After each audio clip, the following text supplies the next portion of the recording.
Mr. Chairman, we are live. Okay, thank you. Welcome, everyone. First order of business is roll call. So Diana, if you do that, please. Representative Andrew, Representative Brown, Representative Connolly, Representative Harshman, Representative Nyman, Here. Representative Newsom, Representative Obermuller, Representative Summers, Chairman Paxton. Here. I'm not sure I called the meeting to order, but the meeting is called to order.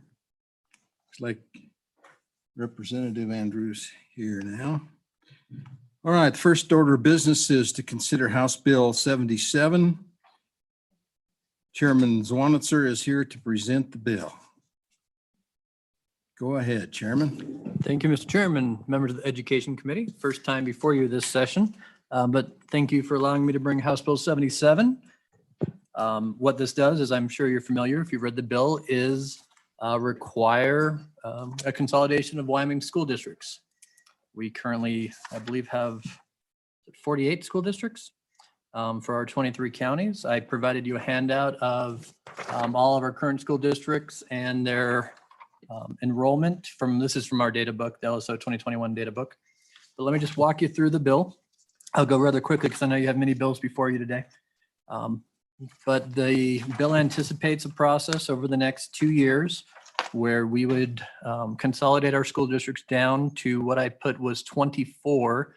Upon further discussion, I would ask for an amendment to make that 25 because apparently there is a large amount of federal funds for each one of our tribes if they have 2 independent school districts. So it would probably be 1 per county plus 2 school districts for the tribes. So what the bill does is contemplate, I've tried to bring an approach that has carrots and sticks, I guess is how I would call it. The bill asks for a planning committee, 1 person from each school district to go through this exercise where they come together with the State Board of Education being a non-voting member to chair this committee, for them to come up with a plan that would work for the school districts on this committee to consolidate down. And whether that's several county school districts within counties bond together in one. There's really no set parameter besides it would be ultimately 24 school districts. And so, Mr. Chairman, member of the committee, you're well aware, we have many counties with only 1 school district. We have several counties that have up to 4 or 7. And I'm well aware 50 years ago, we had over 500 and they had a consolidation effort 45 years ago that got us down to the current number. And when we talk about how do we solve education funding, as chairman of revenue with several of you on that committee, we're not successful in raising money for education. And so my goal is certainly not to hurt teachers or students learning. So I thought if we could find economies of scale and efficiencies, and I do think we've had, some consultants weigh in on this before that it'd be $8 to $10 million. I do believe there is 2 or 3 times more than that when you talk about efficiencies that the consultants haven't recognized, like having an IT department that would run the entire school district, 1 bus garage, right? We have 1 county where there are 3 bus garages within 15 miles of one another. That's extra buildings, which costs extra square footage. We've had a lot of conversations, obviously, on 173 with small schools and assistant principals. And so consolidation to larger school districts, I really do think is the answer. And I'm not sure if 24 is the answer, but I know 48 is not. As we're scaling down government and bureaucracy and people in the general government area of our budget are losing jobs and consolidating. I think this is a realistic approach that, can save $20 to $30 million without as much pain as other options being presented. So just continuing to walk you through the bill, it basically asks for the report to be done by this planning committee that goes through all things. If there are incentives needed, if there's voluntary consolidation that could happen before the plan goes into effect, what the obstacles might be. Certainly some are geographic, quite obviously, and some are just due to the very rural nature of Wyoming. I know a good representative, Majority Floor Leader, has kids in his district that travel from LaBarge in another county, 40 miles, and it's probably 50 miles the other way to Kemmerer. So there are some situations that are legitimately difficult, and I totally understand that. And I've already had some nice people from Representative Summers' district, who don't believe that only having 2 members on the 48 member is enough to represent, their school districts appropriately. So already getting pushed back on me trying to bring a very friendly, what I can contemplate, friendly process. But you will see their committee on page 8, I believe, is what I would call the stick approach, right? So we're giving a lot of latitude and flexibility for the school district to come together, find the efficiencies, figure out what works best for them. But ultimately, if they fail to do so, that we will implement a plan that is 1 school district per county with extras for the reservation. So that would be the stick at the end of the day that says, we're giving you all the latitude and flexibility in the world for 16 months to come up with a plan that we think will work for you. But if you kind of stonewall it and do, you can't come to a consensus, here's what's going to happen. Mr. Chairman, I can go through the specifics, but I think you've all read it. I appreciate that in this committee. I had an issue this morning with a different committee who asked me questions that were right in the bill. But I'd have to answer any questions at this point, Mr. Chairman. I can talk about some of the specifics if anybody has specific questions on the language. Okay, thank you. Questions from the committee, Representative Summers. Mr. Chairman, thank you. And obviously, I do not like this bill, but I will ask a question first. So all the data that I've seen says that we save about $7 million if we consolidate. $7 million out of a $1.5 billion annual budget that would, I think, effectively shut down communities. So is it worth shutting down communities in Wyoming for $7 million? And you talked about 20 to 30 million in savings. So I'd like to see that spreadsheet where you got 20 to 30 million in savings. Go ahead. Thank you, Mr. Chairman and Representative Summers. And certainly that spreadsheet does not exist because I don't believe I can voluntarily ask the districts to come up and say, hey, how could you save money? I mean, certainly I guess I could have brought a different bill and said, try to find all the ways that consolidation may save you funding. But I do think the major areas are in busing and IT. Certain colleagues in the other body have said, maybe we just need 5 school districts or administrative centers where you could still have local boards of trustees. And so, I mean, the conversation's obviously been out there for several months on what we could do.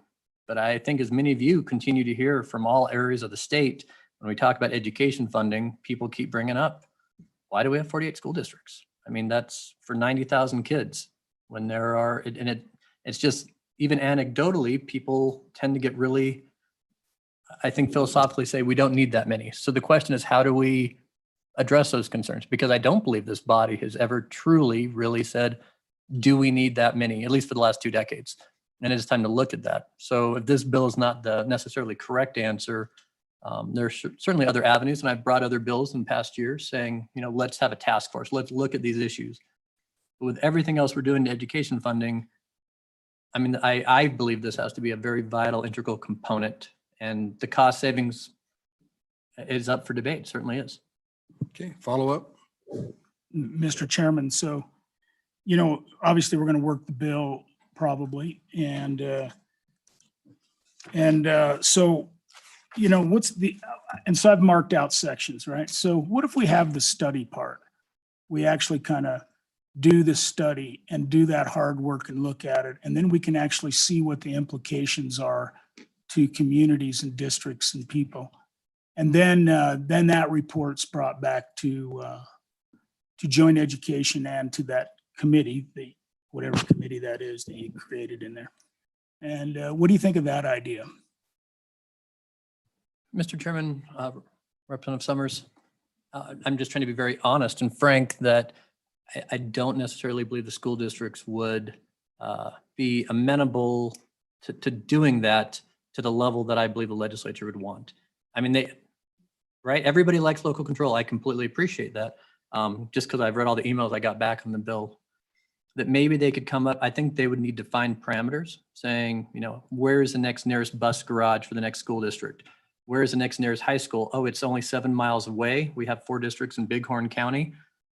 We have 1 legislator and a third for 1 county that has 4 school districts.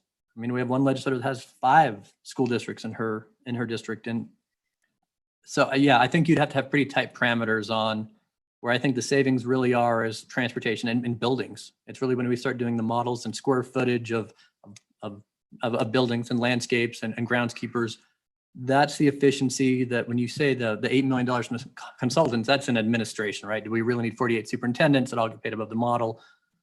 Right, we know that's the immediate savings, but I think the efficiencies are where it is. How we find those, it's how the study would set parameters. One more follow-up? Mr. Chairman, thank you. And I apologize. I'll try to make this my last question and comment. And I think you stated it right there. You said the efficiency is buildings, which means buildings and teachers and communities. Because these little towns without a school will dry up. And I understand where you live, and it's not where I live. And I just I think people understand in these little communities how important the school is in that community. It's like the centerpiece. So really what you're suggesting is we dry up small town Wyoming.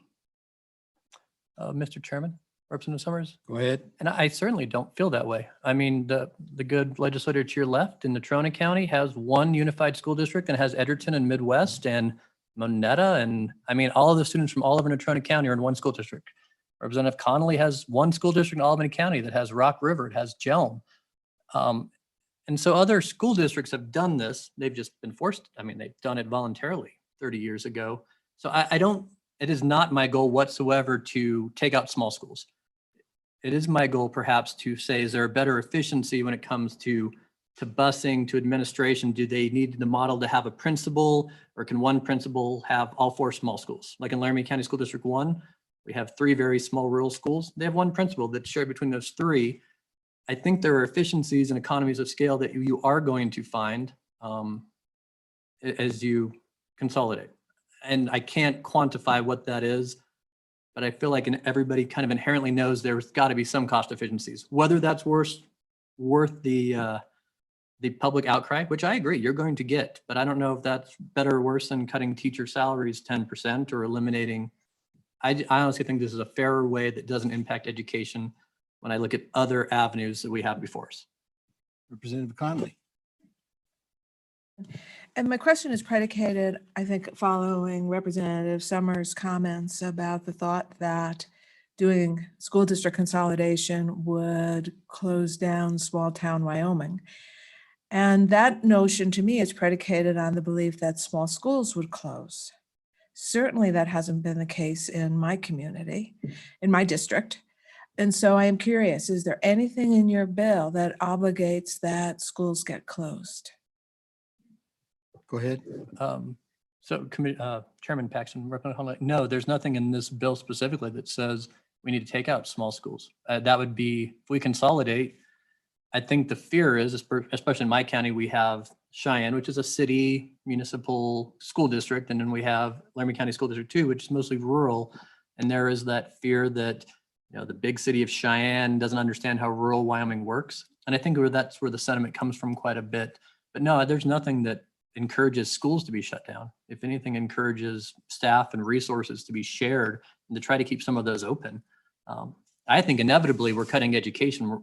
I mean, small schools are going to be the first in the chopping block. I'm trying to find the best way to save money that we don't have to do that. Mr. Chairman, just to Go ahead. kind of follow up, and it's more of a comment, because certainly that has been the experience, or my experience, in Albany County 1, where we have Rock River, and Rock River has community events all the time, as does the little school in Centennial. I mean, that is a community focus as well. And so I'm just not seeing how small town Wyoming would roll up and go away if we consolidate school districts in a way that's honestly comparable to my understanding, 40 years ago. And we ended up with what we did because of little bits of honestly warring communities that hopefully are no longer warring. Thank you. Representative Harshman.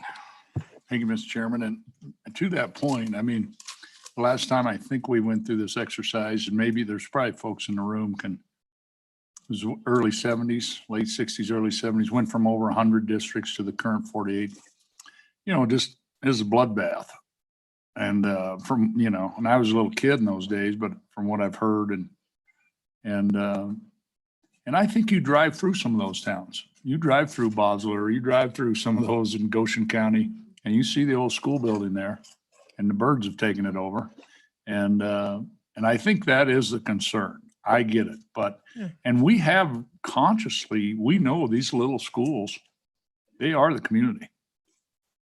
And it's over. You close them, it's over. And we know the ones. I mean, you know, there's full facilities, I think they're with almost an eyesight of each other, right? One rise over the hill. And we're building new schools in both of those and all those things. I mean, I'm going to support this concept going forward. I think the administrative savings and the efficiencies, and a kid from Midwest, we had Big Casper, you know, but I think actually you got more services because you're able to spread those specialists around when you had, you know, we have an audiologist. Try hiring an audiologist in this state. Can't. I mean, there's just none. So I just think, you know, some of those things are benefits, but I echo what the majority floor leader says. I think I was not elected to shut down small town Wyoming because I just think, I just don't think any of us have that eye on the future on what some of these little places can be. I think Wyoming 50, 60 years from now, you know, Vail, Colorado wasn't much in 1920. It's changed a lot. And I just think these little beautiful places, and if they're just that old shuttered school with the birds taking over, they're dead. And I just think that's the caution. And so, Mr. Chairman, I want to hear some more history about it. Probably support this idea as we work through it, but there's a real concern. So thank you, Mr. Chairman. Well, I can make a couple of comments myself. I'm sure they qualify more as comments than questions, but I went through two different consolidations, one as a student and one as a teacher. And I can guarantee you it does create chaos. And it does really raise some concerns about autonomy in these little communities. And there is so much difference, cultural difference, from one community to the other in Wyoming. Even 20 miles makes an enormous amount of difference, believe it or not. The economies of Carbon County, for example, when I started teaching in the Medicine Bow, Hannah area was, you know, King Coal was the real driver behind all of that when it first started. That draws an entirely different kind of people to that industry than people that are involved in agriculture like they are in encampment. And if anybody knows where Manderson is, I'll give them a dollar, you know, because I graduated from Manderson Hyattville High School. And at the time I graduated, Manderson was about I suppose had 300 people or maybe more in the town. Now you'd be lucky to find 40 or 50 in that town. And it's got a beautiful school building there that's going to be torn down. That has probably the nicest gymnasium in the state of Wyoming, the most beautiful gymnasium. That building, I just was in it this last, for a class reunion in August last year. That building you could move into it today with very little or if any modifications to it. And that building is going to go down. That building will be torn down. It breaks my heart to even look at it and think of how efficient that school was. Probably the best designed school that I've ever been in, and I've been in a lot of them. But you know, this bill concerns me in a lot of different ways. And you know, when we're talking about efficiencies, I don't buy into some of these efficiencies. You know, just take one of my 4 districts that I represent in Carbon County. There's as many people in the towns of Rollins and Sinclair as there is in the rest of the rural county. And one of the jobs of a superintendent is to evaluate principals, for example, just one job.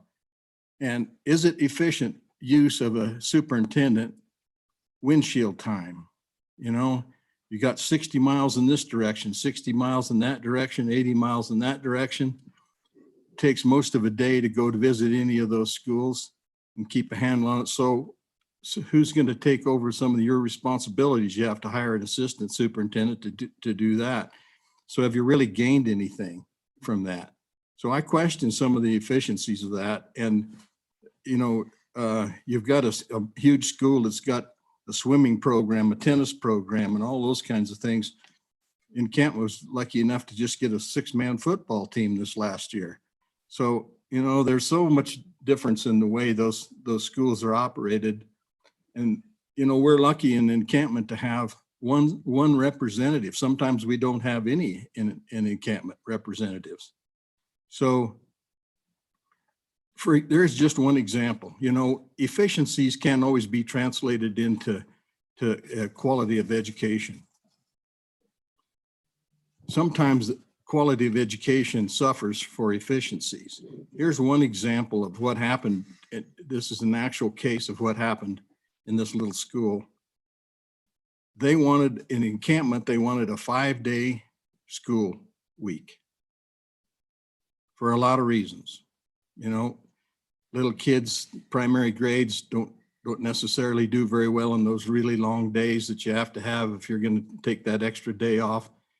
That configuration of 4 days on, 3 days off isn't always a real good learning experience, especially for those primary grades.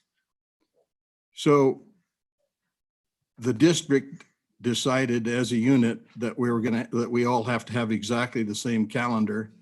So Encampment was forced into a 4-day school week.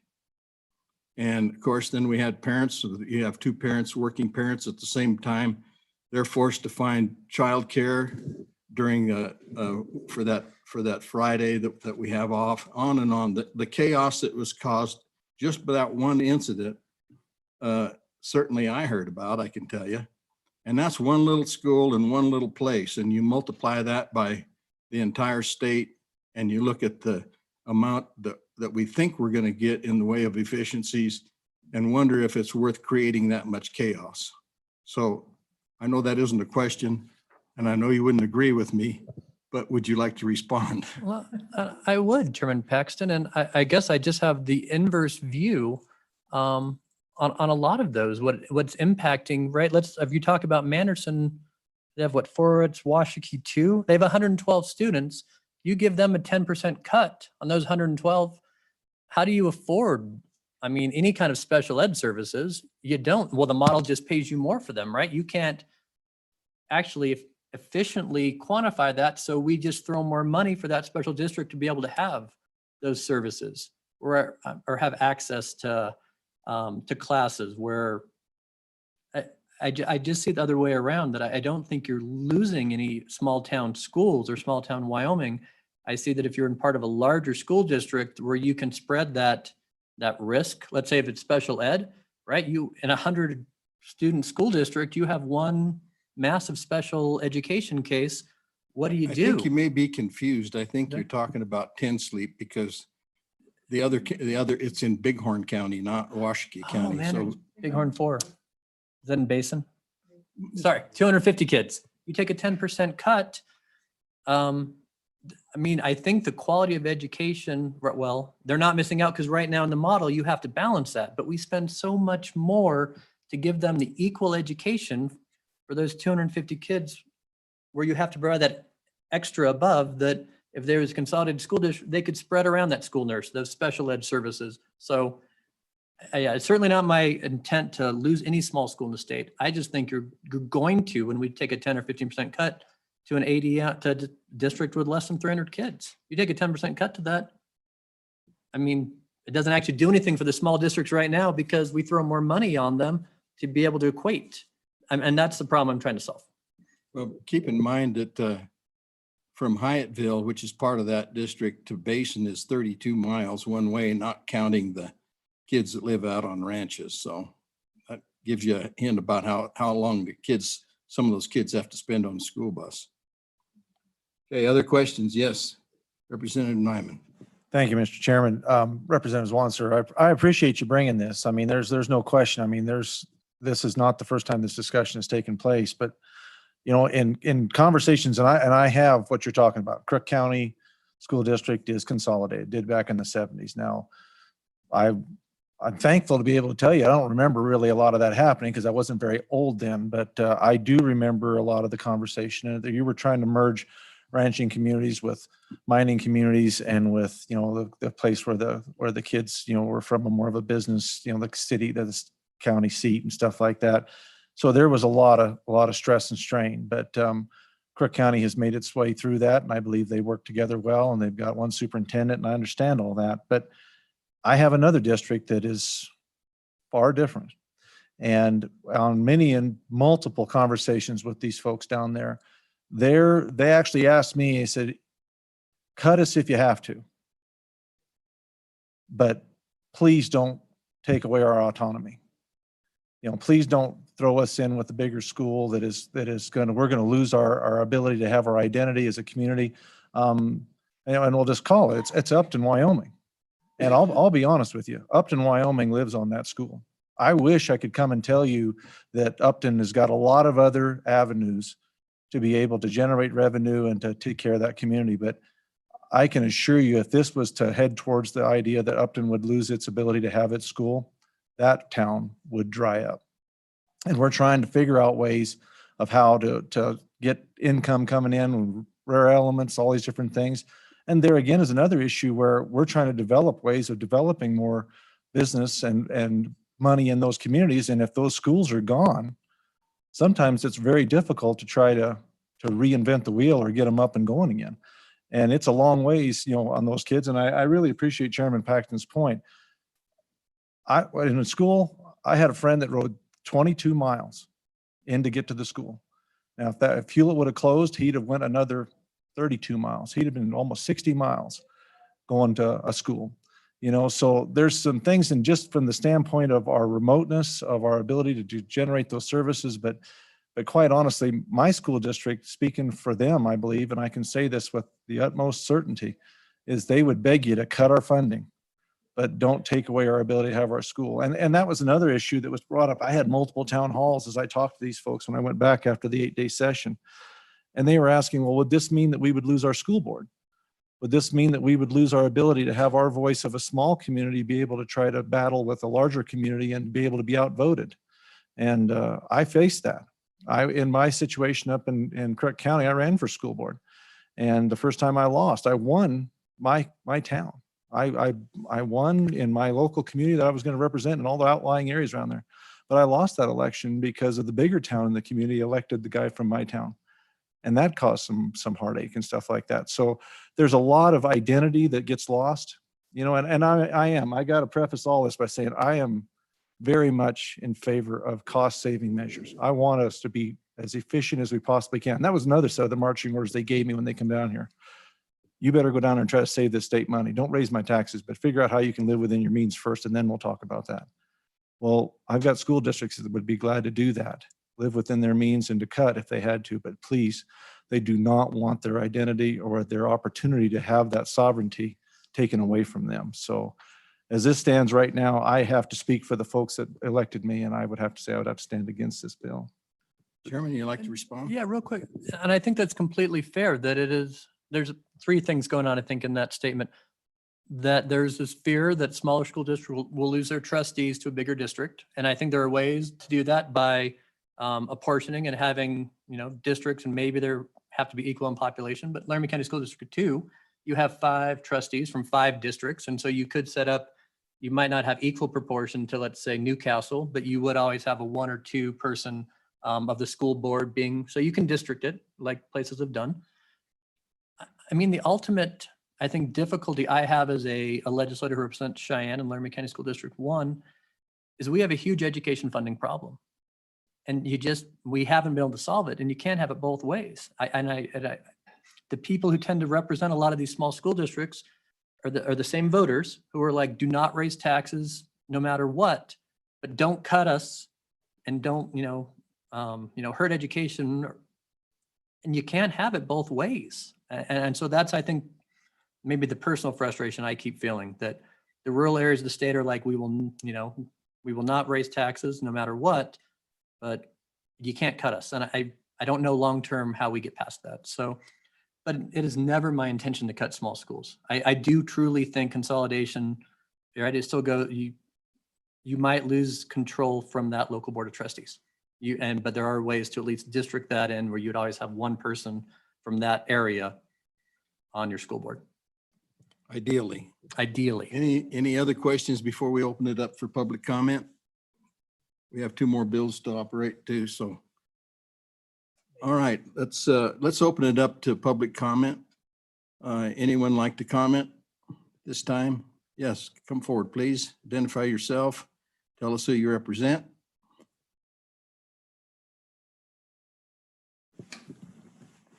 Mr. Chairman, Brian Farmer from Wyoming School Boards Association, speaking in opposition to the bill. Mr. Chairman, I think, I'm curious, I was thinking about this in some different ways, but the conversation today, one of the reasons for why to do this that came up was efficiency.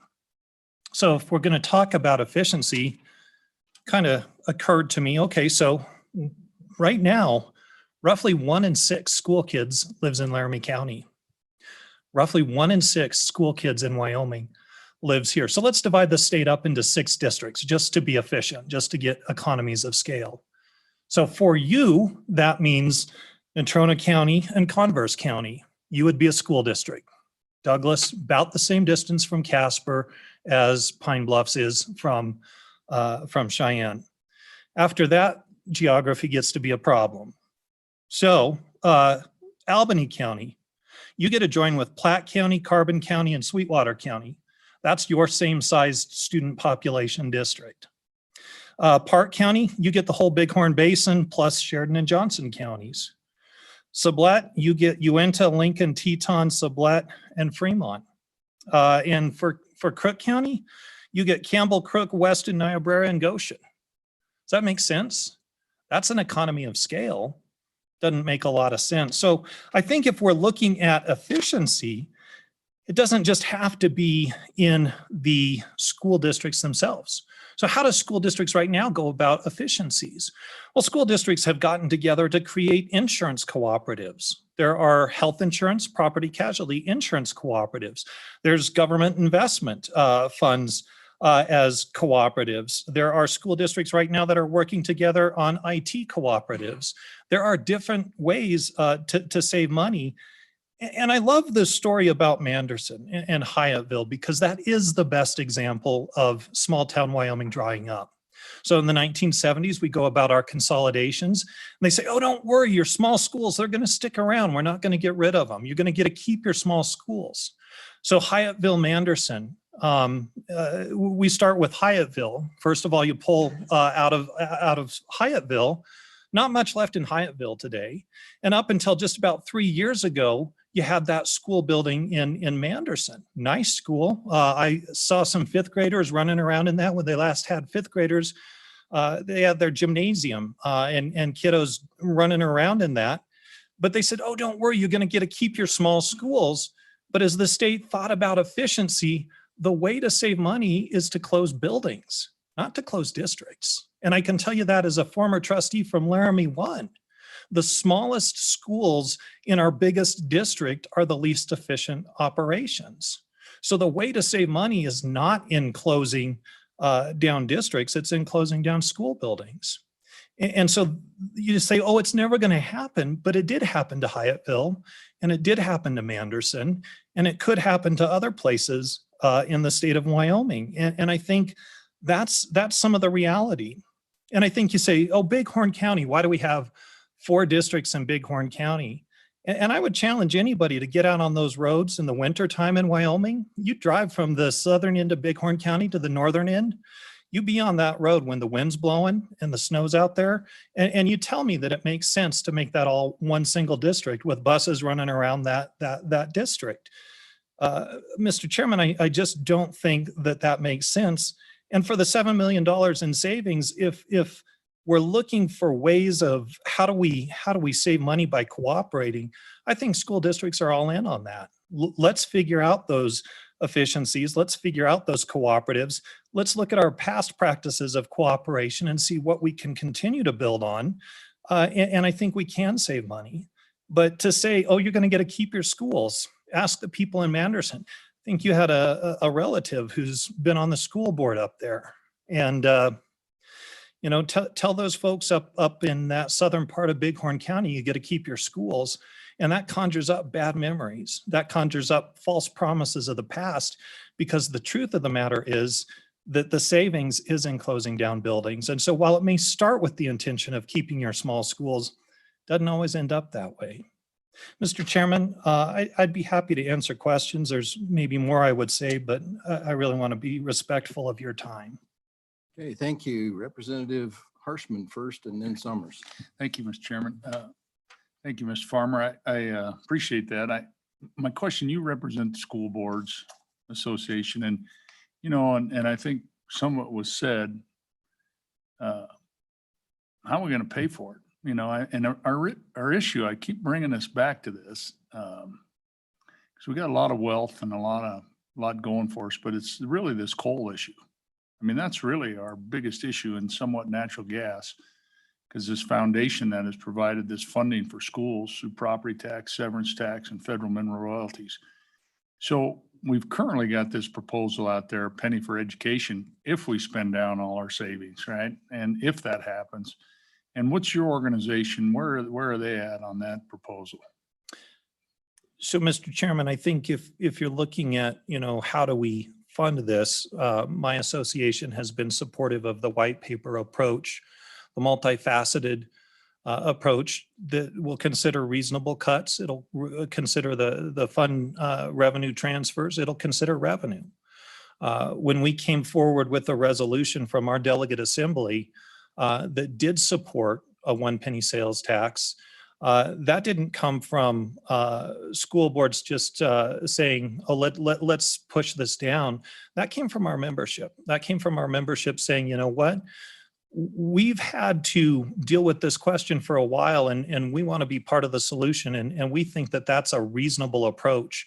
And so about 85% of our votes in that assembly said, let's vote for that penny sales tax. And that's all 48 school districts, Mr. Chairman? That's correct, Mr. Okay, Chairman. thank you, Mr. Chairman. Representative Summers. Mr. Chairman, thank you. So I'm going to be devil's advocate here, because so school districts can find efficiencies, but you never give it back to us, the state of Wyoming. So, I'm all for it. If you guys want to find some efficiencies and share some of that, that'd be great news. We've asked that for quite a while, but you don't ever share. You use it somewhere else. So to say that you want to find efficiencies is fine, but we still have a shortfall. And so I don't think it's a fair comparison with finding efficiencies the way you are and the way that the good representative that brought this bill is. Go ahead. Mr. Chairman, I think, are they shared? I think in a way, yeah, they are, because you look at, say, property insurance, for example. That's something the state really has not accounted for in its funding model. If we have a natural disaster and a snowstorm takes out a roof on a gym, that's not on the state to replace that now. School districts have said, let's go out and let's get insurance and let's cover that ourselves. State's not having to pay for that. Property insurance has gone up dramatically because of weather events in these last several years. So rather than put it on the state, school districts have said, let's find a way to take that out of CapCon and let's save that from the state. I suppose you could get into recapture dollars and things like that of, if districts are saving money on operations, does that help for the recapture districts? Maybe. But I think, yes, we can do a better job. And so your point's well taken. I think we can do a better job of working together to cooperate to save the state. Representative Conley. Thank you, Mr. Chairman. Mr. Farmer, I always appreciate your testimony, and most of the time I think I agree with you, not so much today. Just to start with, you gave us 5 districts. It's like, all right, I'm willing to consider that one. You've got kind of a good Representative Zwanitzer brought us 25 districts. You gave us an example of bringing us down to 5. You don't want us to go there, but let's face it, Hawaii has 1 and they go across islands and they know how to do it. But I want to follow up on the good majority floor leader's question or comment really about past practices and efficiencies. That this issue is not new. And I think the bill comes out of somewhat frustration because in past recalibrations, in past conversations, there has been the promise that we will work on efficiencies, we will share. And it's not just about money, it's honestly about opportunities for students. Right? Small districts can maybe only offer Spanish. They want to offer Spanish and German. Why not share across district lines, things like that? We hear very, very little about that kind of innovative thinking. In fact, what I see, honestly, are the districts and the school board association just sitting back and saying, whew, that's over for another year or so. We don't get those efficiencies from you. We don't get past best practices at all. In fact, we just get relief, honestly, that the issue is no longer being talked about. But it is today again. And so I would ask you and your association to think real carefully about the promises that you're making to us. I think that's a question. Go ahead, Mr. Farmer. Mr. Chairman, a couple of things. I offered 6 districts. And of course, I would agree with Chairman Zwanitzer that you lose a tremendous amount of federal funds if you don't account for tribal districts, if you talk about federal impact funds. So I simply was addressing the idea of economy of scale. Hawaii. Mr. Chairman, I certainly would not want the education system that the state of Hawaii has. As a unitary system, it's often held up as a poor example of the administration of education. United States Virgin Islands and the District of Columbia also have unitary education systems. None of those are widely regarded as best practices, highest functioning systems. As far as promises, I think the promise is a willingness to work.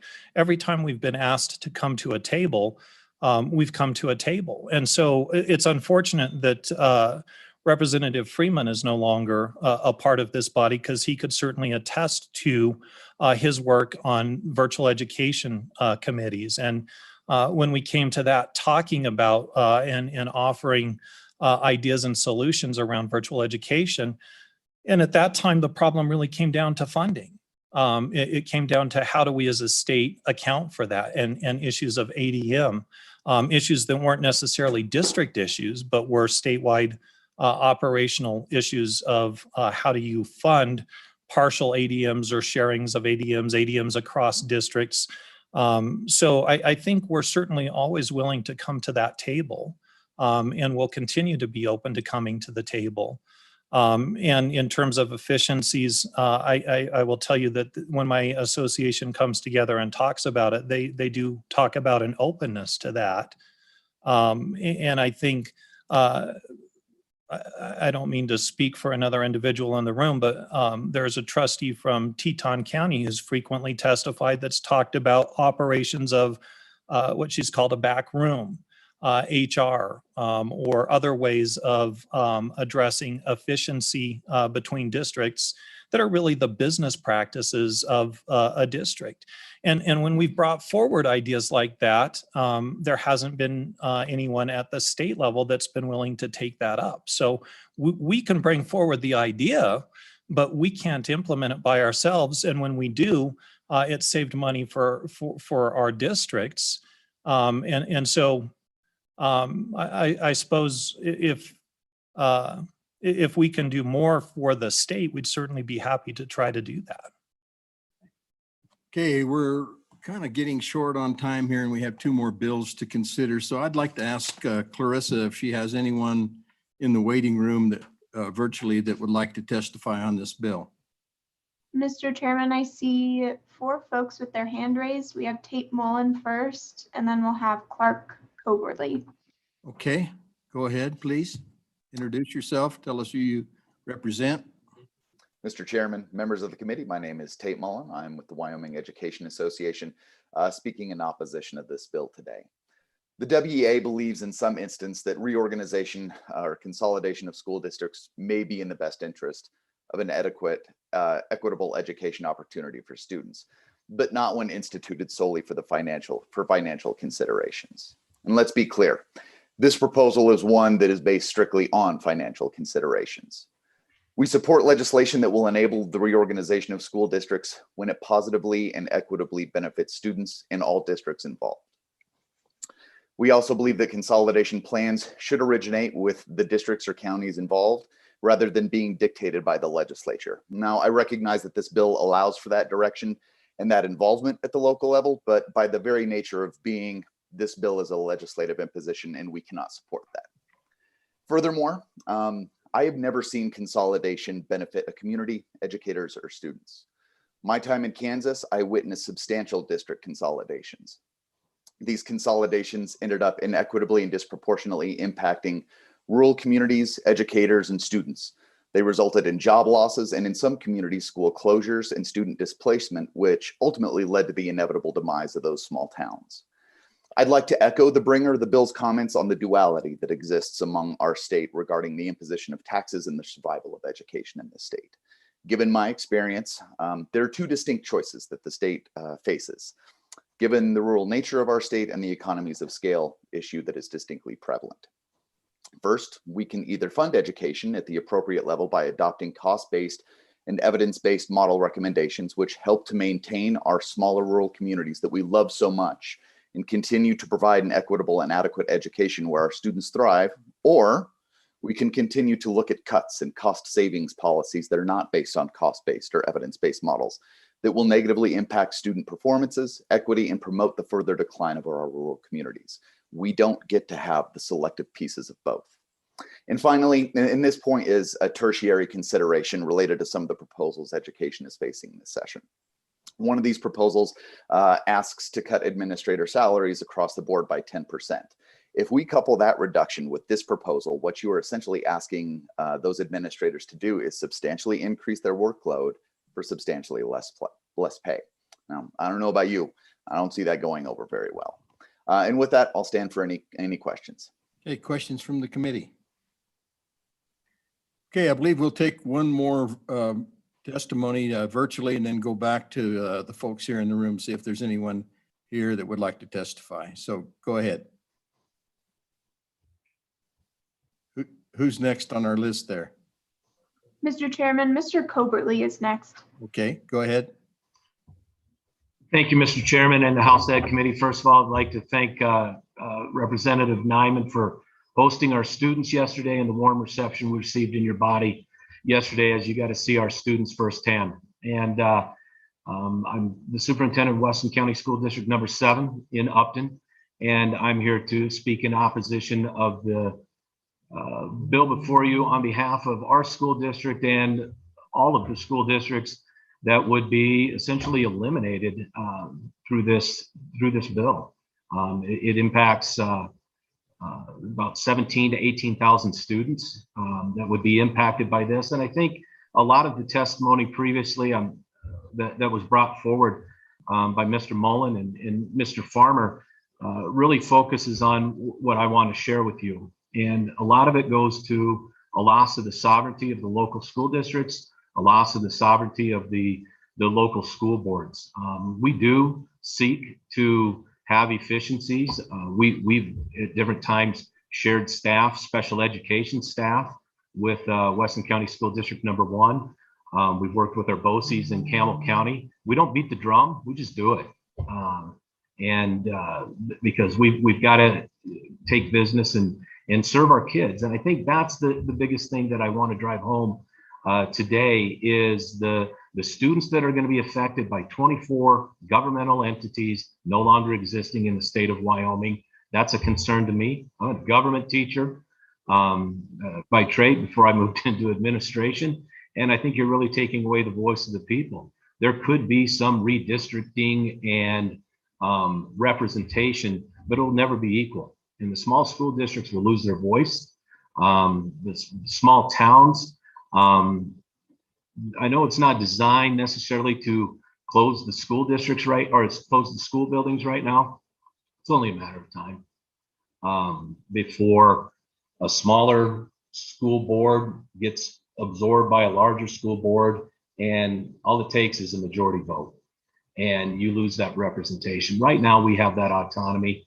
We will continue to seek those things to operate in an efficient manner, but I'm asking on behalf of our school board, all of the small schools, and even the larger school districts that could be absorbed into other school districts, that ask yourself this question: is this truly what's best for kids? And in an attempt to save money, are we preserving the voice of the townspeople, the trustees, regardless of party affiliation, regardless of whether it's urban or rural? To me, the voice and the sovereignty of those people is much more important than that. And once you do this, and House Bill 77 does not, it says this is it. It's happening at the end. Once you do this, you're not reversing it. And those are the things that I'm just asking you to move forward with caution, and consider the students and consider the small towns across this great state. And at this time, I'd stand for questions. Okay, thank you for your testimony. Questions from the committee? I think thank you very much for your testimony. I think we'll see if there's anyone in the audience here that would like to testify. And if not, we'll go back virtually. Is there anyone present in the audience that would like to testify on this bill? Okay, Clarissa, do we have anyone else virtually who would like to testify? Mr. Chairman, we have two more folks. We have Ms. Delancey and Mr. Hamilton. Okay. Cindy, brevity is appreciated. Good morning. Good afternoon, Mr. Chairman. Yes, I am here speaking in support of the legislation. I think that this is a moment where we need to think with our head and not our hearts. If this dilemma was easy, we'd have it solved by now. But I just bring you back to the requirements of Wyoming's Constitution, Article 7, Section 9, that, and as well as Campbell 4, that instructs that Wyoming is supposed to have a thorough and efficient education system. And with 48 school districts with 90,000 students, we can see why anecdotally people question our elected officials on the need and necessity. Just wanted to share with you as far as the efficiency piece. I had the privilege of being appointed by Governor Gordon, maybe it was Governor Mead, one of our recent governors or current governor, to the Efficiency Commission. We spent years, we spent millions hiring consultants, and they came back with suggesting that there was efficiencies within our education system that could be contemplated to save us money. And when those ideas were brought forward, the answer was no. That's what we heard from the school districts. The answer was too hard, can't do it, can't be done, no. So I just want to bring us back to what Chairman Zwanitzer is actually doing in this legislation as far as wanting to have the conversation by having local people come up with local solutions. I ask that we don't subscribe to maybe some of the fear generation about closing small schools. We all know that small schools sort of lifeblood of our rural communities, and I don't think that's what this bill is seeking to do. In fact, by freeing up additional resources, by consolidating, by sharing resources, we stand a better chance of keeping those schools open. So I also come back to the majority floor leader's suggestion of maybe we remove the stick approach, the stick at the end, and just move this bill forward so we can get our arms around what the cost savings could be or what the appetite is amongst the state as far as the desire to maybe have this conversation amongst our citizens. The people that are speaking in support of this bill are educators. We need a larger conversation about people, business leaders, parents, students, that by moving this bill forward would give us a vehicle to be able to really come up with some ideas on maybe what is the answer of how do we address our funding dilemma, yet at the same time hold on to some of those things that we love with our current system. So for those reasons, I ask that the committee consider advancing the bill to have a conversation, perhaps maybe putting an amendment that doesn't have a prescribed we'll figure it out for you. If you can't, might be an option for the committee to consider, and look forward to continuing seeing this conversation move forward. Thank you, Mr. Chairman. Cindy, I think you forgot to tell us if you do represent someone or if you're representing yourself. I apologize for that, Mr. Chairman. I was trying to be so brief that I skipped over step number one. I apologize. I'm Cindy Delancey, and I'm the president of the Wyoming Business Alliance. And as a leader in the business community, we're very interested in being part of the education solution conversation. Thank you. Okay, thank you, Cindy. Any questions from the committee? All right, one more testimony and then we better move on this bill. Yes, go ahead, introduce yourself. Tell us who you represent. Mr. Chairman, I'm Shad Hamilton. I'm representing the Wyoming Secondary School Principals Association. I'm the president-elect. Appreciate the opportunity to chat. I'll try to keep it brief. I sent you all an email with my thoughts, kind of representing our principals. Just a couple points of perspectives that I want to bring into the table a little bit is, one, I know where Manderson is. My Hamiltons come from the Bighorns, but two, I spent 12 years, I grew up on the reservation in Fremont County. And I think it's important to understand you have schools 5 miles apart that represent entirely different tribes, entirely different cultures. They offer different languages and different values. And they really, if you're a Wyoming person, you understand the need to have that voice and that local control and be able to, help provide your students what you feel is most important in your community. And that needs very real on the reservation. We represent many principals on the reservation, and you also have some Kate school districts, at least one Kate school district on the reservation still that doesn't have a public high school. So you've got some complicated issues there. In terms of the sponsor of the bill saying, efficiencies might be in transportation and buildings. Well, I'll point to my own backyard here currently. I live in Uintah County, I live in Mountain View, and I work in Evanston. Under this bill, you'd ask Uintah County to consolidate. We're 40 miles away from Evanston, and there's 3 passes, and the interstate's shut down half the time. I mean, show me the efficiencies in trying to develop one bus garage to serve that district, and couple that with the price of gas right now. That's a huge complication. And you see that all over the state. And I don't need to go in. My dad lives in DuBois. I grew up around there too. Testimony pretty quickly here. We still have a lot of ground to cover in a short period of time. So if you wrap up, please, I'd appreciate it. I get it. Thanks. Thank you for having me testify. I appreciate the opportunity. We're not for this bill at all. Okay, thank you. Looks like we have Boyd Brown maybe on board, and then we probably better work the bill. Go ahead. Good afternoon. Good afternoon, Mr. Chairman. Boyd Brown, Superintendent, Laramie County School District number 1. I just want to bring a little bit of perspective from a large district.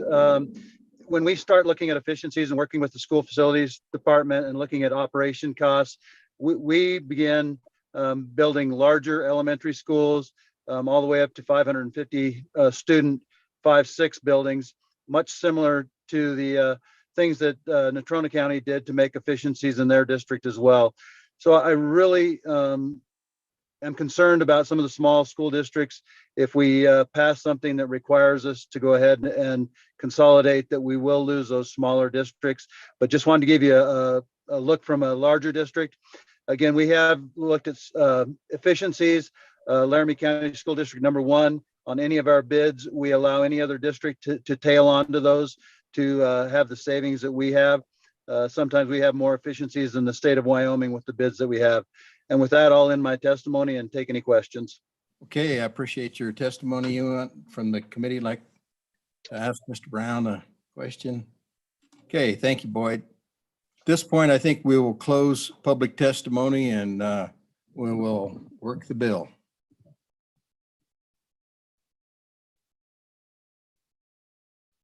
Committee, do you want to go through this bill page by page, or do you feel comfortable enough to? So I think either has to be moved or. Yeah, that's what I was gonna say. Are we gonna move the bill and go through it step by step, or are we gonna? Yes, go ahead. Move the bill, Mr. Chairman. Okay. Moved by Andrew. Seconded by Conley, I believe, right? Okay, then, Mr. Chairman, I have amendments. okay, So, Mr. Chairman, if you go to page 3, line 18, it would change 24 to 25. Page 3, line 18, 24 to 25. okay, Then, Mr. Chairman, I move on to page 8. And starting at line 5, after line 5, delete the rest of page 8. So sections B, sections C, sections D, continuing on to page 9, the remainder of subsection D. Mr. Chairman, I would leave in Romanet I, only I'm going to make it a subsection. I'm going to make it a subsection B, and no later than, and then I'm going to, on line 11, after state committee, I would insert and joint education committee. So JEC, I just have for short acronym. okay, So that'd be state committee and JEC highlighting any modifications. Moving on down, elimination of Romanet 2 and 9, and finishing of eliminating Romanet 2 on page 10. And if the good bringer of the bill could come to the table and tell me if I accomplished my objective of kind of gumming it, but getting a study where we could actually take a look at it. If I have those pieces together, I'd appreciate his help on that. Mr. Chairman, before, okay, go ahead. I've got a friendly amendment to Representative Summers, which okay. would be on page 2, line 9. You want to switch that 24 to 25? Friendly amendment. And then why don't we just go to page, I know you want to get rid of it, but for consistency, page 8, line 16, change that 1 to 2. And that takes care of allowing for 2 different districts on the reservation. So, Mr. Chairman, I eliminated subsection, this is page 8. Yes, but I'm going to divide your amendment when we, so this would just take care of it and make it consistent. You're doing 2 things. You are assuring for 2 different districts on the reservation. My suggested changes right now just take care of that. And I'm going to divide that out of your second suggestion, which is making it a study. Okay. Okay. Okay, I think probably before we move on, let's let Representative Summers explain exactly what he's trying to accomplish here. So, Mr. Chairman, thank you. So it really is 2 things. One is the correction that Representative Swanitzer brought on ensuring there was 25 districts to ensure representation on the reservation. And then my intent in a hurried manner was to create a study and a report back. So the way I look at it, and if somebody gives me a second, just I'd feel better and then I could. Second. And then, thank you. And then I believe it's on page 4. You can see that this planning committee or this state committee is to submit a report by September 1st, 2022. I may not have all my timelines correct, but they submit a report. I've taken out the October deadline because it's not my intent for the state board to overrule them. And then this report basically goes at that point no later than November 1st, 2022, back to that state committee and to JEC. And so I think I'm creating a study, but I would be interested in if the good bringer of the bill thinks I'm accurate in what I did. Okay.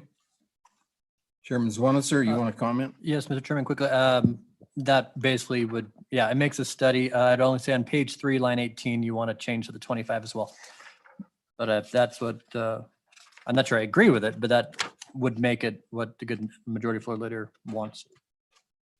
Mr. Chairman, Mr. Chairman, I'm sorry, but I didn't hear that. Yes, Mr. Chairman, I agree with the sentiment on page 3, line 18, if you would change that to 25 as well. I did. He did Oh, you change did? that. Then yeah. you're good. Okay, is that clear to everyone?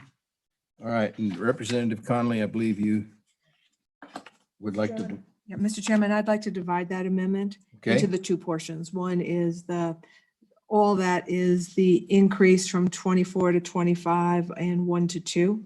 And the second being the study portion of it. Okay, and which one would you like to consider first? The first one, which is changing it from 24 to 25, and I'm in favor of that, and I would call the question on that. Okay, question's been called. All in favor of Division 1, say aye. Aye. Aye. All opposed, nay? No. Okay, Division 1 has been, is passed. Division 2 is the remainder, I'm assuming. Mr. Chairman, I'll vote no on that one in that we have studied this in the past. Let's face it, this is not new. We have done it with each recalibration. That's how we do know the number of about $7 million. It has been done before, and we're not seeing those kinds of efficiencies come back to us or any real work being done in terms of, and I just don't call it efficiencies or saving money. I honestly think it is about opportunities for kids in small districts. That if we did consolidation, there would be more opportunities for them. And so I'll be against this division. Okay? Yes, go ahead. So, Mr. Chairman, I rise in support of this division. And in my tenure, and I've been here less time than the minority floor leader. In my tenure, we have never took as in-depth a look at this as I see now. In recalibration, we've never ever scratched the surface in the 3 recalibrations that I've been on. So I think this does take an in-depth look. I don't know whether I support the bill anyway, but I think this makes it tolerable. And I think it allows a conversation to occur, which I suspect is as much the reason the bringer of this bill is bringing it as anything else. And so I'm on in support of Division 2. Okay. Sensing that the vote may be close, I'm going to ask a show of hands for those who are in favor of the second division. Raise your hand. You had your hand up, right? Oh, okay. If you go ahead before we vote. Mr. Speaker, thank you. I just was looking for some clarification. Now, what exactly does the second part of your amendment establish here? So, Mr. Go ahead. Chairman, Mr. Chairman, thank you. So what I did is basically turn a bill that was going to force consolidation into a bill that would bring districts together to study consolidation. Okay, is that clear? That was to my everyone? intent. All right, let's go back to that. All in favor of the second division, please raise your hand. Okay, 1, 2, 3, 4, 5. All right, opposed? 4, 5 to 4. 5 to 4. The amendment carries. Okay, back on the bill. Yes, Representative Andrew. Yes, on and for the bill, even though we've kind of watered it down a little bit, I think it would be good to look into this. I'm actually from one of the small communities in Albany County that the Good Bringer mentioned. And my community is doing very well, despite the fact that we don't have a superintendent living among us. And, the satellite internet revolution is upon us, and the Zoomers are coming. And that is what is bringing people into our communities.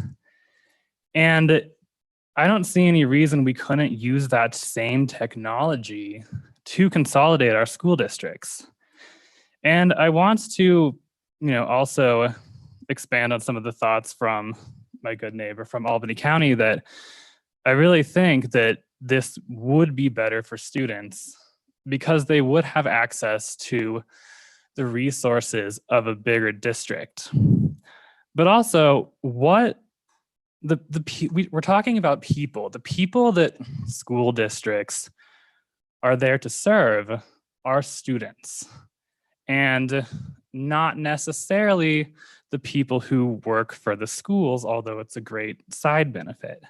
But if we can consolidate these districts and serve students better than we are now, I'm on and in support of this.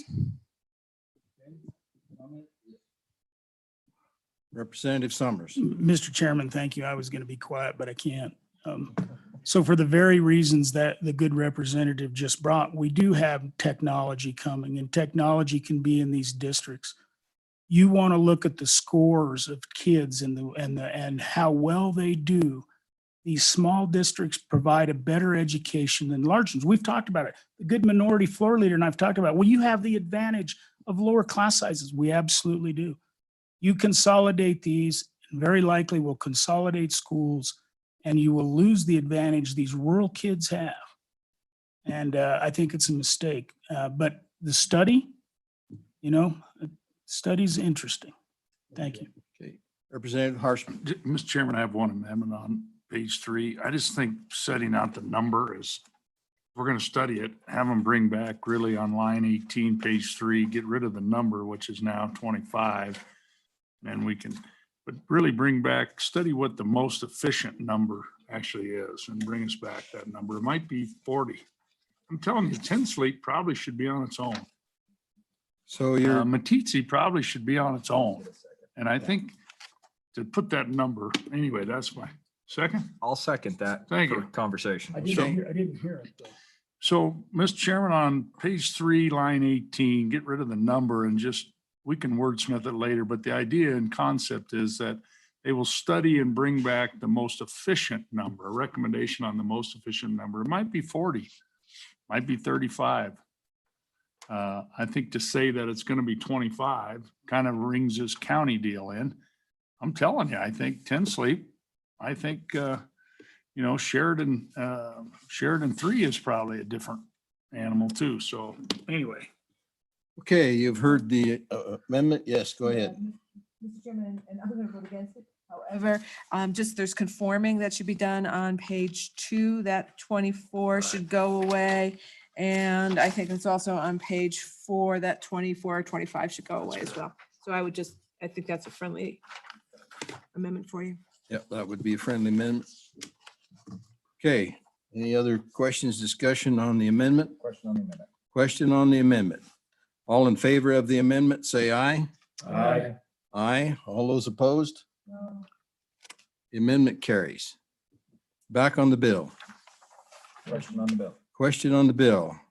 Roll call on the bill. And by the way, all of you that brought amendments, please get with the secretary and make sure she is clear on this if this bill passes. Go ahead. Representative Andrew, Aye. Representative Brown, Aye. Representative Connolly, Aye. Representative Harshman, No.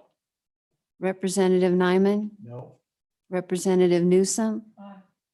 Representative Obermueller, No. Representative Summers, No. Chairman Paxton. No. We have 4 ayes and 5 noes. Okay.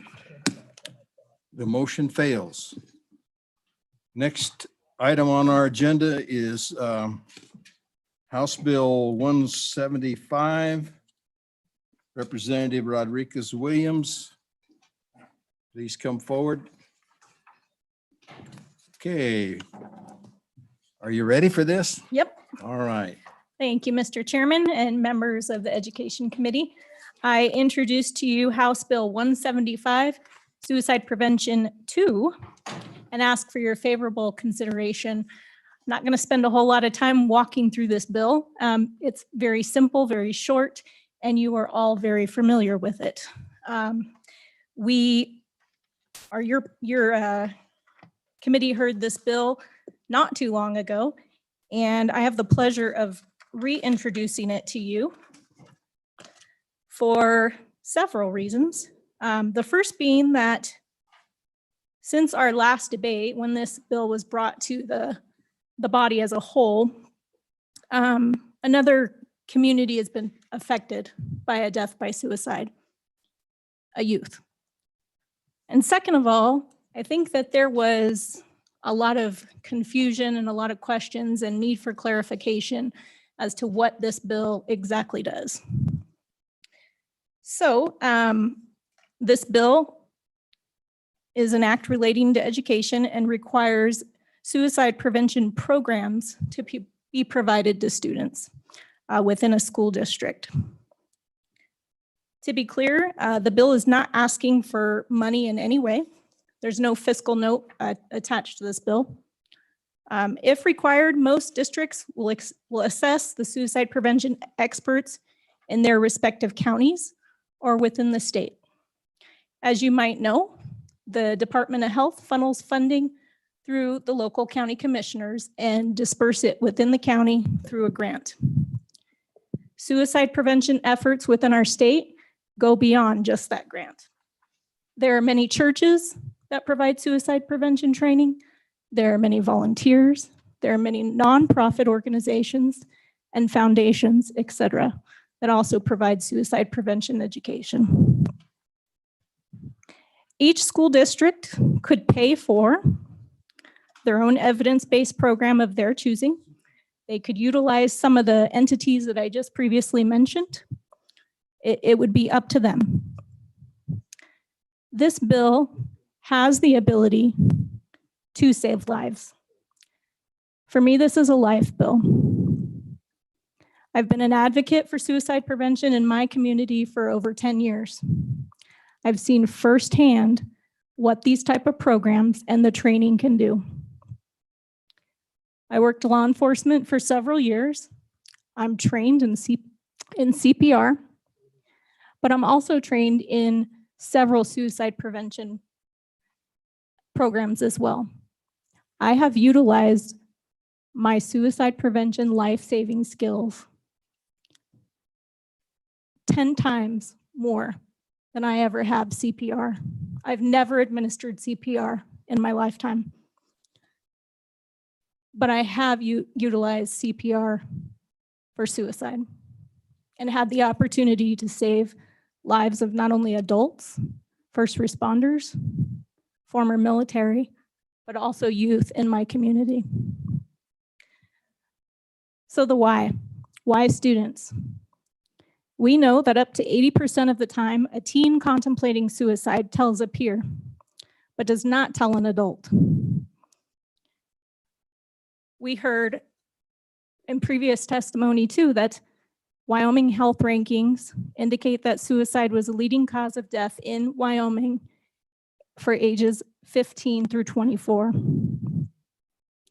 Evidence-based suicide prevention training has been shown to reduce suicidal behavior, including the number of suicides.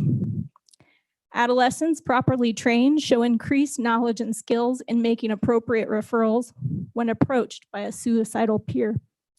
Believe it or not, there are a lot of youth that don't know what to do.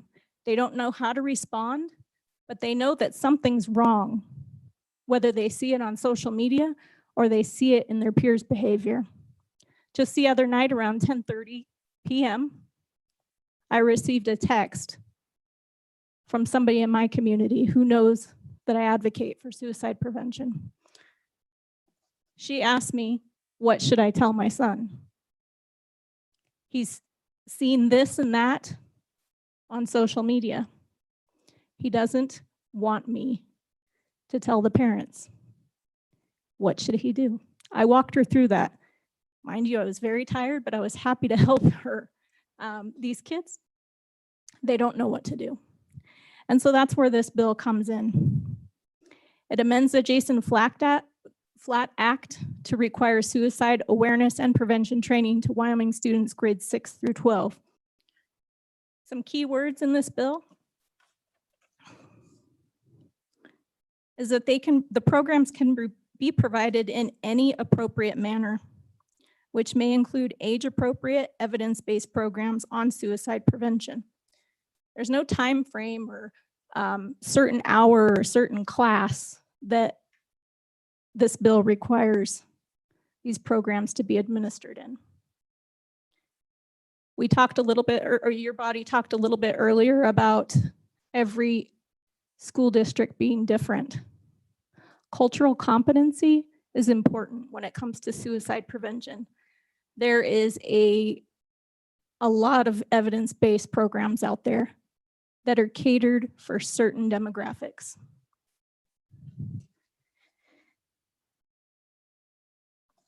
I can tell you that in my community, according to our school psychologist, in the first 4 weeks of school, the counseling staff and the school psychiatrists had conducted 22 suicidal risk assessments. I can't speak on behalf of other school districts or other communities, but I've worked around the state of Wyoming in this capacity. It is a public health problem. This body has the ability, or this committee has the ability to change our numbers and has the ability to implement programs that could save lives. It's not asking for much. There is some other concerns out there that I've heard, and I hope that I've cleared up in my testimony. As you know, because we're using the word programs, it does not add to the basket of goods, which I know some people were previously concerned about.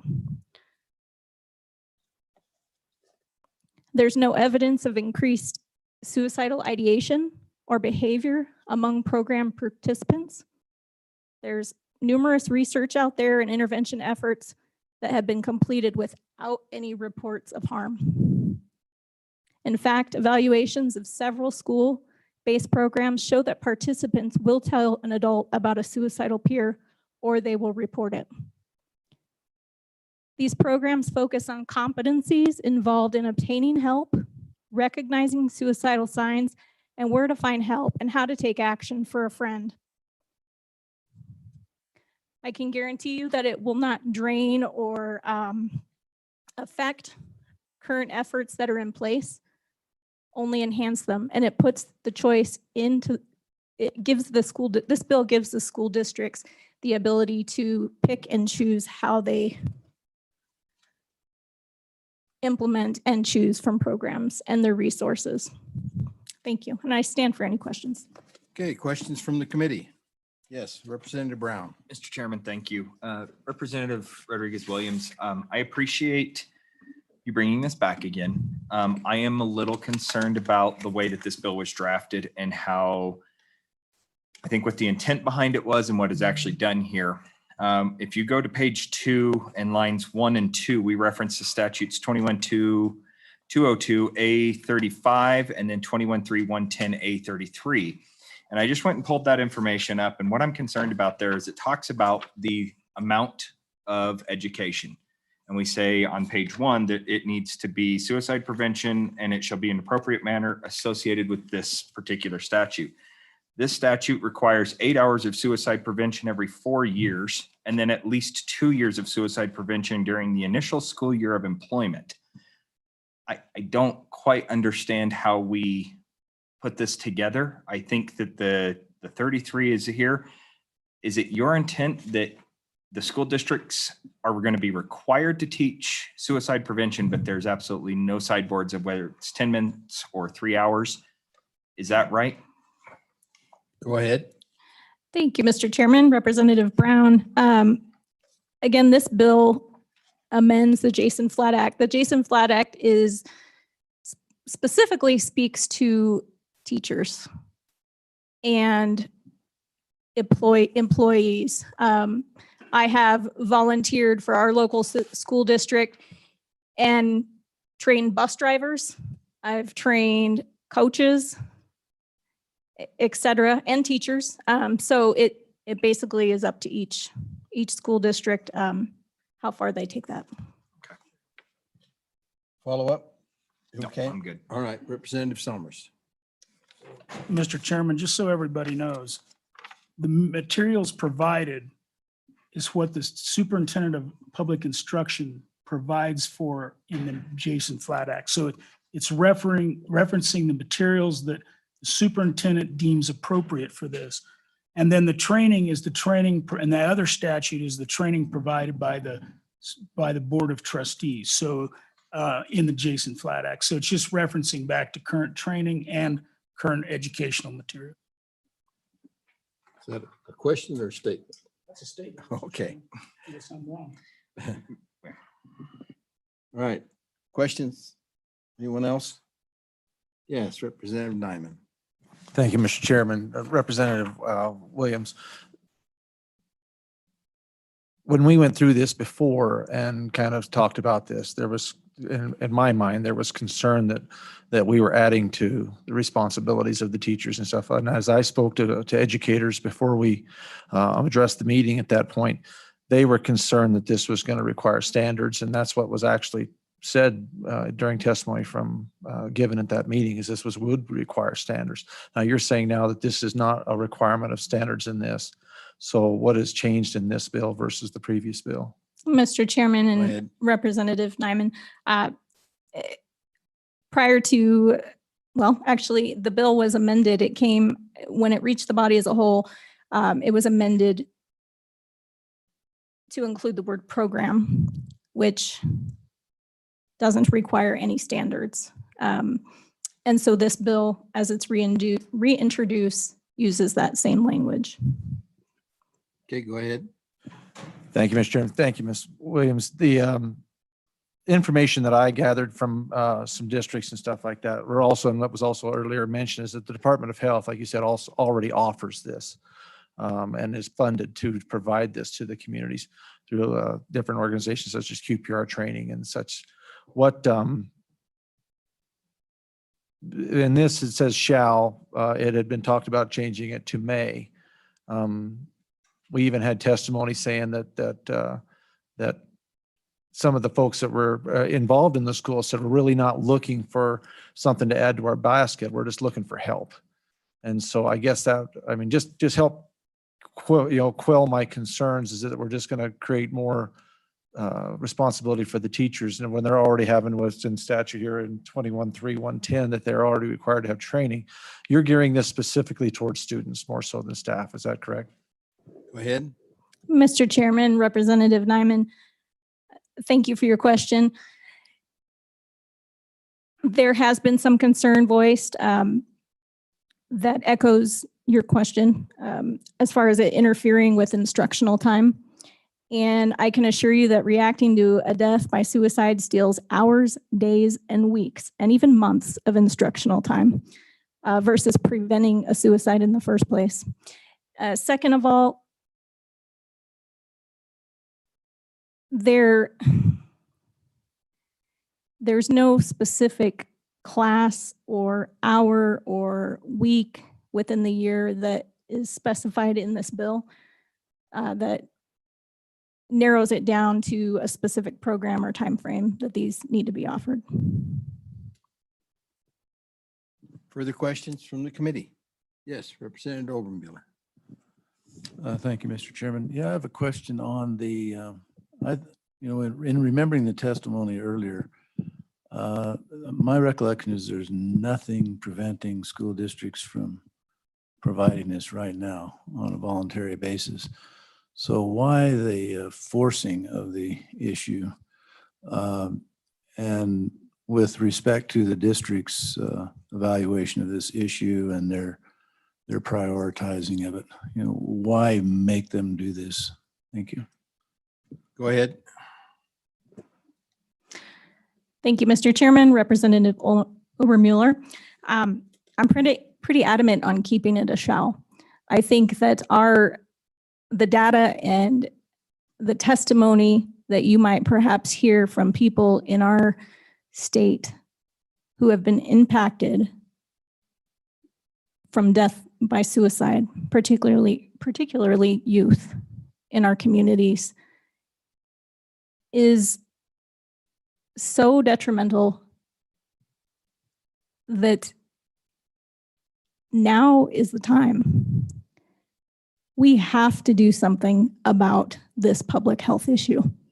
I would love to see this pass and a couple years down the road, see our numbers drop incredibly low and repeal this bill. Absolutely. But I think the time's come where action is required. We have only about 5 minutes left before we have to bring this to a halt, and we're up against the clock. So I would like to open it up to public testimony, very brief public testimony. Is anyone present that would like to testify at this time? Yes, come forward, please, and then identify yourself.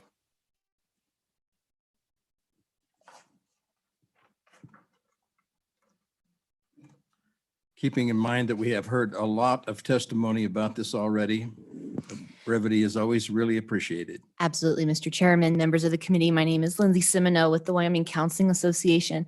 We're here to support this bill. As we see it, we don't see it as a forced mandate. We see it as an update in curriculum for issues that are pertaining to our current youth. Similarly to physical health in a physical health class, mental health is, the more that we know about mental health, the less symptoms that we see a dramatic decrease. And so similarly to figuring out how many times you should exercise in a week, how much food you should intake, those things are taught within the health class. It is time for the Department of Education to make mental health education as well part of that priority. So we don't see it as a forced mandate. We see it as something that is to be updated. The reality is that our adolescents, and this is research-based, are some of the most stressed people in our society today. That is because of the current climate, but also because of social media. They are desperate for this information. By using this bill, the state of Wyoming has a chance to guide that conversation, to influence that conversation, and ensure that these students are getting evidence-based information. And for that, I stand for question. Thank you. Questions? Okay, Representative Lyman. Question. Okay. Thank you, Mr. Chairman. Just curiosity, I'm give you some background. I was a youth leader in our church. We dealt very sparingly with this, but I know that this is a very critical issue. And I guess my concern is, and while I appreciate the fact that we're trying to get this to the kids in the format that they've got, my concern is sometimes it gets lost that because it has to be taught in the schools, that sometimes we limit some of the conversations that need to be offered from a spiritual standpoint of like these kids. They're in a very dark place. I mean, when you commit suicide, you've given up all hope. And so I believe that sometimes, and I gave this testimony before, sometimes when we delegate it to the schools, a lot of times other entities kind of step back and say, well, it's being taken care of.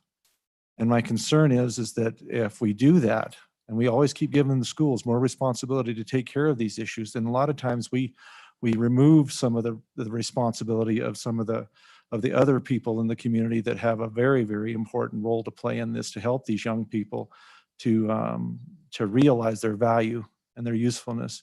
And I'm just curiously, I mean, do you see in this somehow, even though it's through schools, can this be done to help complement or to incorporate those different organizations to make this a broad-based approach to this? Because this is not a secular, spiritual issue to me personally, and I think to a lot of people. So I'm just curious as, do you see that? Do we limit that input by doing this and saying you guys are just going to take care of this and everybody else, if you want to help, you can, but we'll take care of it. So just if you could speak to that brief, I would appreciate it. Go ahead. Thank you, Mr. Chairman. Mr. Chairman, Representative, I appreciate the question. I also did youth ministry before my mental health days as well. And it is a fun balancing act, as you have highlighted. The key in this bill is the cultural competency piece, that when we are doing that education, when we are, whether it is encouraging a peer to make a report or we are doing that suicide assessment, the cultural competency piece is to bring in those protective factors. Religious background will always be one of those protective factors, and any suicide prevention program that is evidence-based will absolutely encourage those protective factors and want church involvement and encourage that religious spiritual involvement for whoever is struggling with suicidal ideation at the time. Okay. Anyone else like to testify? Introduce yourself. Tell us who you represent, please. Good afternoon, members, Mr. Chairman, members of the committee. I'm Jeremiah Riemann here on behalf of the County Commissioners Association. I wanted to provide some brief testimony, and I have a couple of handouts for you. It wasn't so long ago that my members were at quite strong odds with the Department of Health over substance abuse and suicide prevention efforts in the state. I'm glad to report that those efforts are going well. We've worked hard to address those issues. We've done that with your support. And today, my members have a monthly call with the Department of Health on these very issues to make sure that we're doing everything that we can possibly in the community. I say that to say that my members have a whole lot of ownership in this particular arena. And we thank you for the support that you provided through the funding that comes to counties. Counties specifically in their agreements that they have with the Department of Health are to ensure that they move forward with strategies that align with both the national and state suicide prevention goals and the state suicide prevention program. Currently, the state affords $2 million for those efforts across the state. I've provided you with one handout that is a report from the Department of Health from September of last year that outlines the various prevention programs that are happening in this area in each of your counties. Now, there is one county that does not have an agreement with the Department of Health, and that is Platte County. So you'll see that they don't have any check marks on that particular document. Mr. Chairman, my members, because of their ownership, have expressed a couple of concerns to me about this bill, and they're not necessarily inconsistent with some of the testimony that I've heard. The first being that a concern that the efforts that might be undertaken by schools might be inconsistent or unnecessarily duplicative of other existing local efforts. And I appreciate the good representative has acknowledged those happen, and they don't just happen through my counties. They do happen through a whole lot of other entities, and they are much more broad-based. The other element of that, and it comes down to the financial side of this, is a concern that as the school districts undertake this effort, if the state makes this policy choice, where are they going to find funding? Are they going to go look for funding? Are they going to ultimately take the funding that my members are using and which is so valuable in the communities to provide prevention efforts, not only to the population that we're talking about here, but to a broader population, because this does impact other people. In fact, it's been really close to my organization recently. Mr. Chairman, I'm not here to stop this bill. That's not my intent. That's why I brought forward the second document to you. And that document is just a draft amendment. I'm not wedded to the exact language. I'm willing to work with you. I'm willing to work with the good representative to craft it, but it's to ensure that there is consistency with what's happening in the school, with what's happening in the local communities that, again, is funded through your efforts, and to ensure that it doesn't become a detriment to the funding that my members are helping to distribute into this space. Again, I want to be helpful in this. That's my intent with the amendment. I'm not wedded to it, but that's what I bring forward to you. Mr. Chairman, I'd be happy to answer any questions. Okay, questions? Okay, thank you. Representative Fortner, I need to apologize to you. It looks like we are not going to have time to consider your bill. I'm sorry. I had no idea how long testimony was going to take and all the other events that were taking place, but I'd like to apologize to you for that. And also, we've heard a lot of testimony on previously on this, and I know there are probably people waiting virtually, but we have some very, very important bills pending on the floor right now that we need to be in attendance for. And so I'm going to use a little discretion from the chair and call everything to a halt right now and ask if anyone would like to move the bill. I think today's the last day for bills to get out. I know it is. Second. Okay, moved by Conley, seconded by Summers. Mr. Chairman. Yes. Mr. Chairman, I can bring all the others in committee of the whole. I'll bring the county's concern as an amendment in committee of the whole. I have a couple others I will bring. I'll bring one that would make sure that this is not part of, they wouldn't have to implement state standards. The one I want to bring now and just to, hopefully to allay some fears, and I don't care if it goes up or down, but basically we would sunset this act in 5 years. So we would sunset it in 5 years. That gives us the opportunity to take a look at what it's done and whether it's been effective. Okay, moved by Summers, seconded by Brown. Question. All in favor signify by saying aye. Aye. All opposed, nay. Okay, the amendment carries. What's your pleasure on the bill? Question. Question on the bill. Question on the bill. Roll call, please.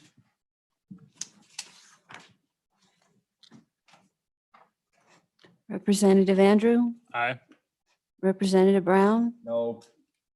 Representative Connolly, Representative Harshman, Representative Nyman, Aye. Representative Newsom, Representative Obermueller, Representative Summers, Aye. Chairman Paxton. Aye. Representative Harshman just came in, okay? Was that aye? So there's 8 ayes and 1 no. Okay, folks, that bill passes and we are adjourned. I know we have some very important things going on upstairs and we need to get up there as quickly as we can. Thank you.